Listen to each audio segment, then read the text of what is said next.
कि ईरान के लिए आने वाला वक्त जो है करीब 24 से 48 घंटे बहुत सेंसिटिव हैं।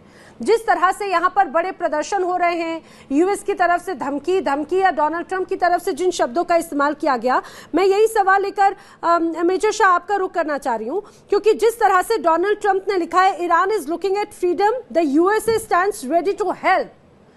आखिर इसके क्या मायने हैं? क्योंकि ये जो अदावत है ईरान और यूएस की वो नई नहीं है, वो बहुत पुरानी है, लेकिन उसमें सबसे बड़ी बात ये कि ईरान की तरफ से भी बड़े रिटेलिएशन की बात कही गई। लेकिन अगर हम सैन्य ताकत के तौर पर देखें तो दोनों ही देशों में जमीन आसमान का अंतर है।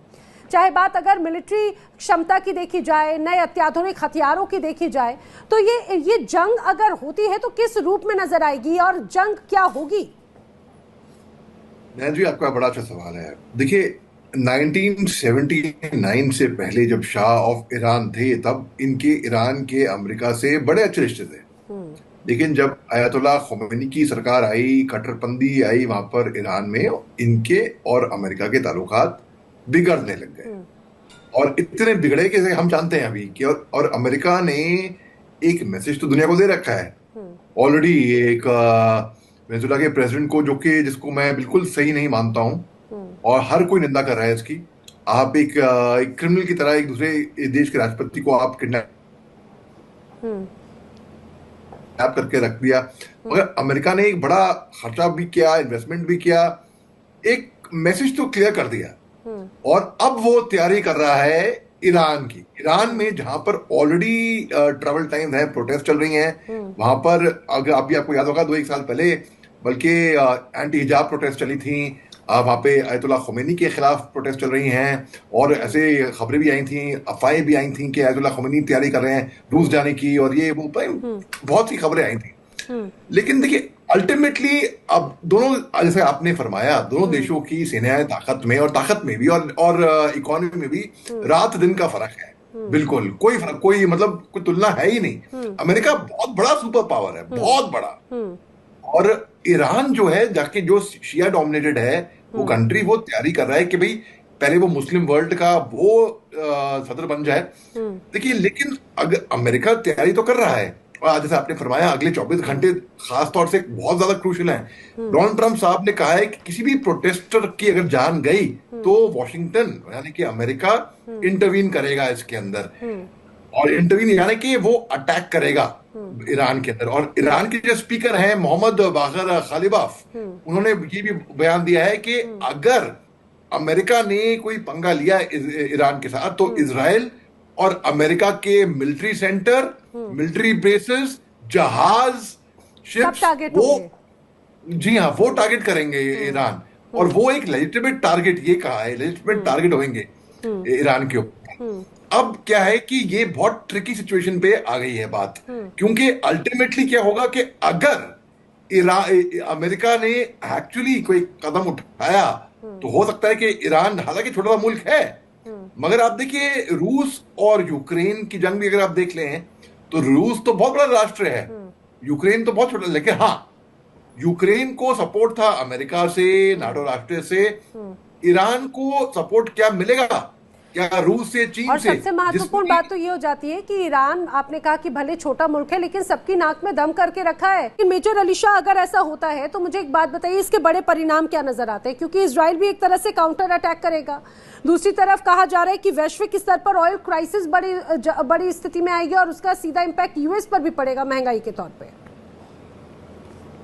जी बिल्कुल। देखिए, इजराइल ने ईरान पे, अभी 2-1 साल पहले की बात है ये, इनके आईआरजीसी के वहां पे हमला किया था। ईरान ने भी रिटेलिएट किया, लेकिन सिंबॉलिक, सेंट्रल इकोनॉमिक जोन में वहां पे हमला किया, जहां पे सिंबॉलिक दिखाने के लिए। अब देखिए, जो उनके प्रदर्शनकारी है ईरान के अंदर, ऐसी जबरदस्त प्रोटेस्ट चल रही हैं, बल्कि दिसंबर 2025 में और भड़की, अभी और भड़क रही हैं।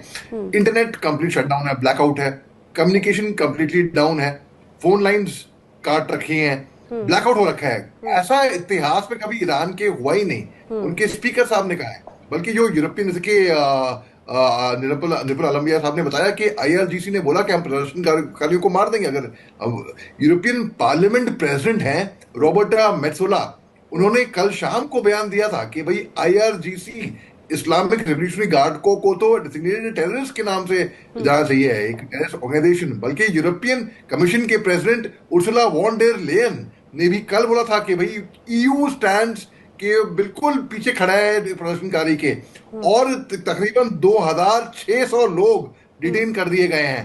100 क्षेत्रों में 100 गांव शहरों में ईरान में अब तक प्रोटेस्ट भड़क गई हैं और आगे भड़कने की उम्मीद है। बल्कि तो इसमें ऐसे मौके पे इजराइल और अमेरिका का इसमें इन्वॉल्वमेंट बिल्कुल होगा। और क्या वो इसका फायदा नहीं उठाएगा? इतना आगे आग लग गई है, बिल्कुल फायदा उठाएगा। इसके लिए ही खबरें आ रही थी कि अयतुल्लाह खोमेनी, बल्कि वो जा चुके, रूस जाने की तैयारी कर रहे हैं, शायद जा भी चुके होंगे, इस तरीके की खबरें उड़ाई गई। बिल्कुल तैयारी थी। जी।